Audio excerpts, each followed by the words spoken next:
Hello student, ये class DRT first year के लिए है जिसमें अपना सब्जेक्ट है रेडियोग्राफी फर्स्ट पोजीशनिंग। अपना टॉपिक चल रहा है अपर एक्सट्रीमिटी। अपर एक्सट्रीमिटी मतलब पूरे हैंड के अपने व्यू पढ़ रहे थे शोल्डर जॉइंट से लेके फ्लेंजेस तक, जिसमें अपन ने सबसे पहले स्टार्ट किए थे हैंड के व्यू, जिसमें हैंड का अपन ने पीए व्यू और बोथ हैंड पीए व्यू पढ़ लिया था। यानी पीए व्यू पढ़ लिया था सिंगल हैंड का और बोथ हैंड का। आज अपने उससे आगे कंटिन्यू करते हैं।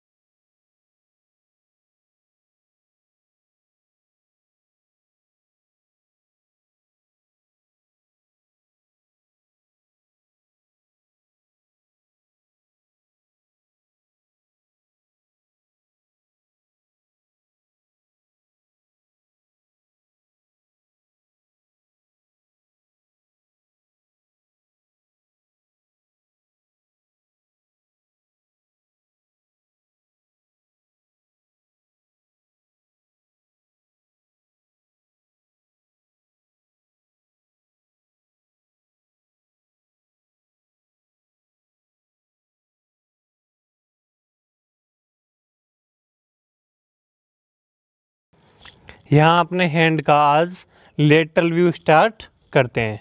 यहीं अपन ने हैंड का पीए व्यू पढ़ा था, आज नेक्स्ट व्यू है लेटरल व्यू। तो लेटरल व्यू में क्या होता है, इसकी इंडिकेशन क्या है देखो, to see the fracture and dislocation of metacarpals and any pathological condition. Metacarpals के अंदर कोई भी फ्रैक्चर हो गया या डिसलोकेशन हो गई है, उस कंडीशन में अपने क्या हैंड का लेटरल व्यू करते हैं और उसको देखा जाता है। कैसेट साइज़ की बात करें तो कैसेट साइज़ इसमें अपना जो हैंड का है वो 8-10 में व्यू हो जाता है।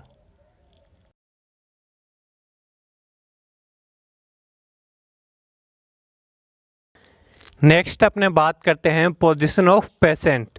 पेशेंट की पोजीशन क्या रहेगी। Patient seated beside the X-ray table on stool. Patient X-ray table के पास में स्टूल पर बैठेगा। Elbow is flexed and hand is placed prone on the film. अब क्या करेंगे, एल्बो को फ्लेक्स करेंगे और हाथ को प्रोन पोजीशन में फिल्म पे रखते हैं। The patient hand is rotate in 90 degree in true lateral position. अब अपने हाथ को क्या करेंगे, पीए पोजीशन से 90 डिग्री रोटेट करेंगे और लेटरल पोजीशन में ले आएंगे। The little finger contact with the film and thumb is separate as much as possible. अब क्या होगा, जो अपने लिटिल फिंगर है उसको कैसेट के टच में रखेंगे और जो अपना थंब है उसको जितना दूर हो सकता है उतना दूर कर देंगे। यानी पेशेंट आया, पेशेंट को अपने एक्स-रे टेबल के पास बिठाएंगे और क्या करेंगे, हाथ को प्रोन पोजीशन में टेबल पर रखेंगे। उसके बाद हाथ को 90 डिग्री रोटेट कर लेटरल पोजीशन में ले आएंगे, जिसमें अपनी जो लिटिल फिंगर है वो कैसेट के टच में रहेगी और जो थंब है वो सेपरेट कर देंगे।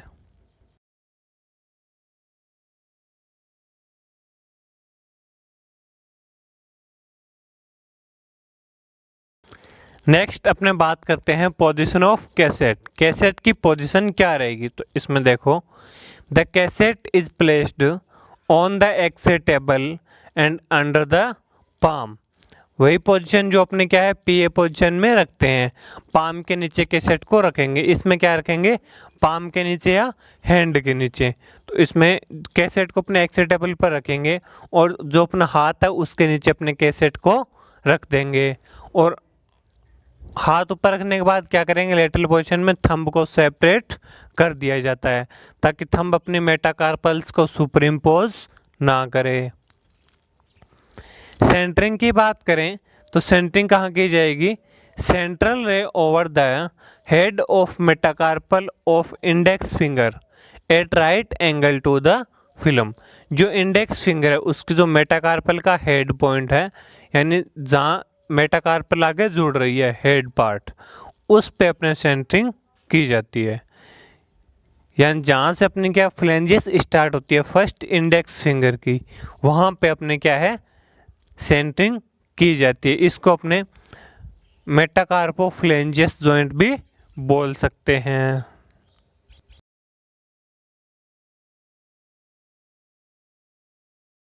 देखो इस इमेज में अपने को हैंड की लेटरल पोजीशन दिखाई गई है।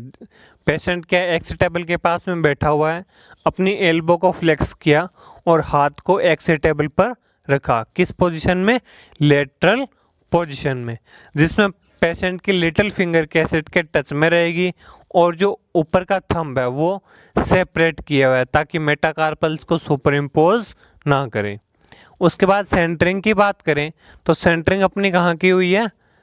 जो अपनी फर्स्ट इंडेक्स फिंगर है उसके मेटाकार्पल के हेड पॉइंट में, यानी जहाँ मेटाकार्पल का हेड है वहाँ पे सेंटरिंग की हुई है। यानी जहाँ से अपनी फर्स्ट इंडेक्स फिंगर की फ्लेंजेस स्टार्ट हो रही है वहाँ सेंटरिंग की हुई है ताकि अपने को क्या है पूरी मेटाकार्पल्स लेटरल व्यू में सीन हो जाए।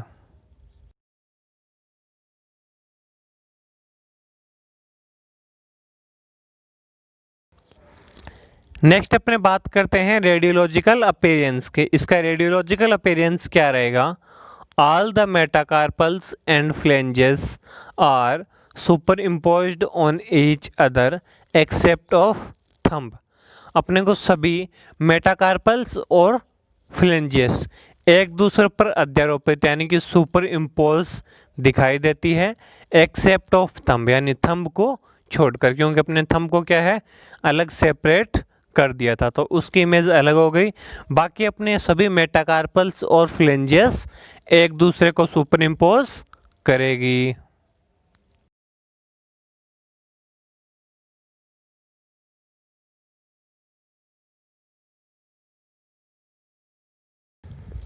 उसके बाद अपने बात करते हैं एक्सपोजर की। एक्सपोजर क्या रहेगा अपना? डिस्टेंस रहेगी 90 से 100 सेंटीमीटर, केवी रहेगा 45 से 50, अमेस रहेगा अपना 8 से 10 और ग्रिड का यूज अपने नहीं करेंगे।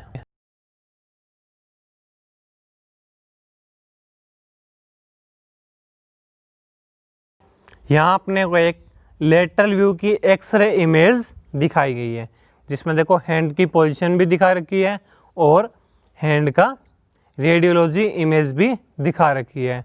तो दोनों को अपनी इस प्रकार से पोजीशन होती है और इस प्रकार से अपनी इमेज आती है जिसमें अपने सभी मेटाकार्पल्स और फ्लेंजियस एक दूसरे को सुपर इम्पोज करेगी और जो अपना थंब है वो सबसे अलग एक्सेप्ट रहेगा।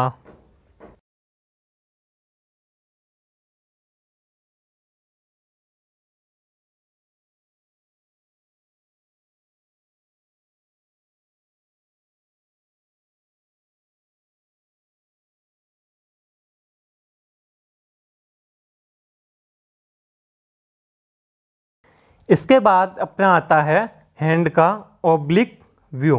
हैंड का लेटरल व्यू अपन ने पढ़ लिया, अब ओब्लिक व्यू की बात करते हैं।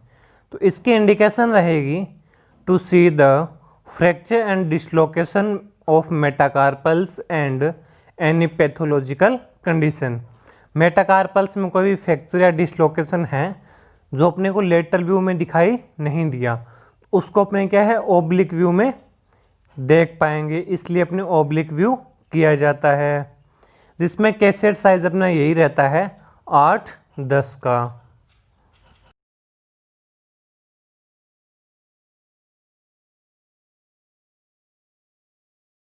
Position of patient. पेशेंट के पोजीशन की बात करें तो उसमें अपने हाथ किस प्रकार से रहेगा? ओब्लिक व्यू में क्या किया जाता है 45 डिग्री के एंगल पर रखा जाता है। तो अपने इसमें भी हैंड को क्या है 45 डिग्री के एंगल पर रखते हैं। From the PA position hand is rotate to angle of 45 degree with the film. अपने पहले क्या हैंड को पीए पोजीशन में रखा उसके बाद हैंड को क्या है पीए पोजीशन से 45 डिग्री रोटेट किया जाता है, ताकि इस प्रकार से रोटेट किया जाता है कि वो जो अपना हाथ है वो फिल्म के साथ 45 डिग्री का एंगल बनाए। The little finger being contact with the film, और जो अपनी लिटिल फिंगर है वो फिल्म के टच में ही रहेगी। जिस प्रकार से लेटल में टच में थी या अपना पीए में टच में थी, अब तो अपनी लेटल से भी 45 डिग्री रोटेट कर सकते हैं और पीए से भी 45 डिग्री रोटेट कर सकते हैं। इसमें अपने पीए पोजीशन से 45 डिग्री के एंगल पर हाथ को ले आए, जिसमें अपनी लिटिल फिंगर क्या है फिल्म के टच में रहेगी। The finger are slightly separated, और जो फिंगर्स है उनको सभी को सेपरेट कर दिया जाएगा, यानी अलग अलग कर दिया जाता है, ताकि जो अपनी इमेज है वो सेपरेट और क्लियर आ जाए।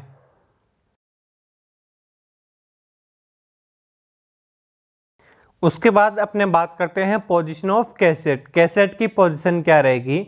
The cassette is placed on the X-ray table and under the palm, यानी उसी प्रकार से अपने क्या है कैसेट को एक्स-रे टेबल पर रखेंगे और जो अपनी हथेली होगी उसके नीचे, यानी अपने हाथ के नीचे अपने कैसेट को रख देंगे, ताकि पूरा हाथ अपना क्या है कैसेट के अंदर इंक्लूड रहना चाहिए।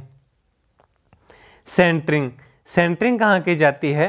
Central ray over the head of third fifth metacarpal at right angle to the film, यानी अपने क्या ओब्लिक पोजीशन में हैंड है तो अपने थर्ड से फिफ्थ मेटाकार्पल तक, यानी थर्ड पे फोर्थ पे या फिफ्थ मेटाकार्पल पे सेंटरिंग की जाएगी।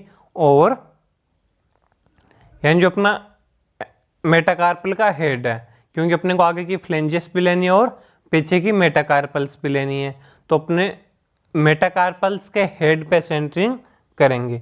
थर्ड से फिफ्थ मेटाकार्पल तक अपने सेंटरिंग कर सकते हैं।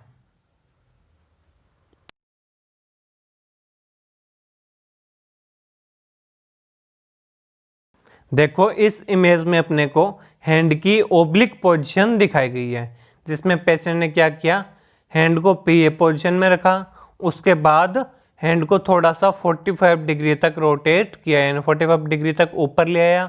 जो हाथ का एंगल है वो फिल्म के साथ 45 डिग्री का एंगल बना रहा है। उसके बाद मेटाकार्पल्स के हेड पे सेंटरिंग की हुई है और इसने सभी फिंगर्स को क्या है सेपरेट कर दिया है, ताकि जो अपनी रेडियोलॉजिकल इमेज आए वो क्लियर और विजिबल आए।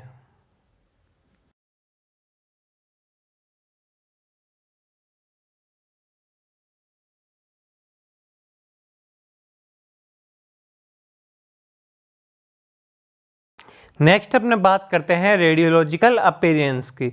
इसमें रेडियोलॉजिकल अपीयरेंस क्या रहेगा? All the phalanges are seen separated, अपने सभी फ्लेंजेस सेपरेट और क्लियर विजिबल हो जाती है, यानी ओब्लिक पोजीशन में सभी फ्लेंजेस क्या अलग अलग सेपरेट की हुई थी तो वो अपने को सेपरेट और क्लियर विजिबल हो जाती है। The metacarpals of super imposed and accept of thumb metacarpals, जो अपने मेटाकार्पल्स है वो एक दूसरे को थोड़ी थोड़ी सुपर इम्पोज भी करेगी और अपने को हल्की हल्की सीन भी हो जाएगी।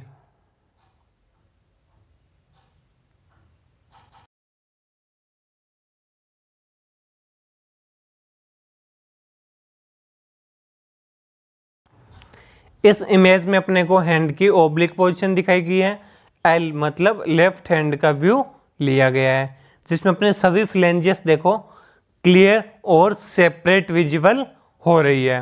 और उसके बाद मेटाकार्पल्स की बात करें तो मेटाकार्पल्स अपने को सेपरेट सीन भी हो रही है और सुपर इम्पोज, यानी जो हेड और इनका डिजिटल और प्रोक्सिमल पार्ट है वो एक दूसरे को सुपर इम्पोज कर रहे हैं, और सेकेंड थर्ड और फोर्थ मेटाकार्पल अपने को क्लियरली विजिबल हो रही है बीच में से, और लास्ट वाली क्या है हल्की सी सुपर इम्पोज हो रही है।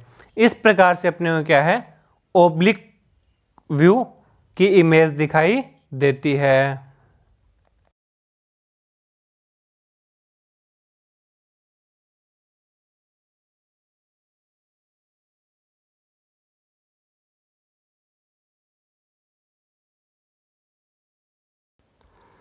एक्सपोजर की बात करें तो एक्सपोजर अपना रहता है 90 से 100 सेंटीमीटर, इसकी डिस्टेंस रहेगी।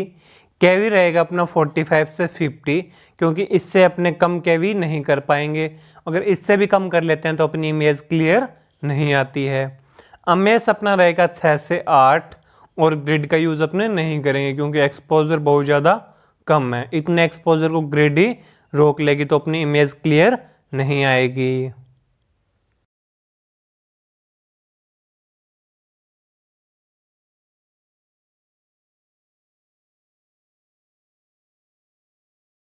इस इमेज में अपने को हैंड का पीए व्यू, ओब्लिक व्यू और लेटरल व्यू, यानी पहले हैंड क्या पूरा प्रोन पोजीशन में है, फिर हैंड को थोड़ा सा उठाया 45 डिग्री के एंगल पे ले आए, ओब्लिक व्यू हो गया, फिर हैंड को पूरा उठा दिया और थंब को सेपरेट कर दिया है 90 डिग्री पे ले आए, तो ये अपना लेटरल व्यू हो गया, जिसमें अपने को तीनों इमेज क्लियर दिखाई गई है।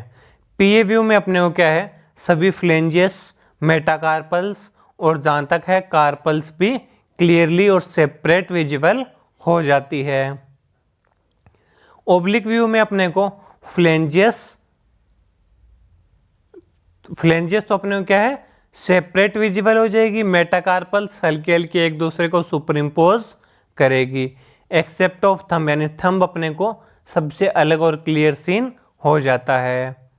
और लेटरल व्यू आने पे क्या है, फ्लेंजियस और मेटाकार्पल्स सभी एक दूसरे को सुपर इम्पोज करती है और थंब अपने को अलग से दिखाई देता है। ये अपने हैंड के पीए व्यू, ओब्लिक व्यू और लेटरल व्यू कंप्लीट होते हैं।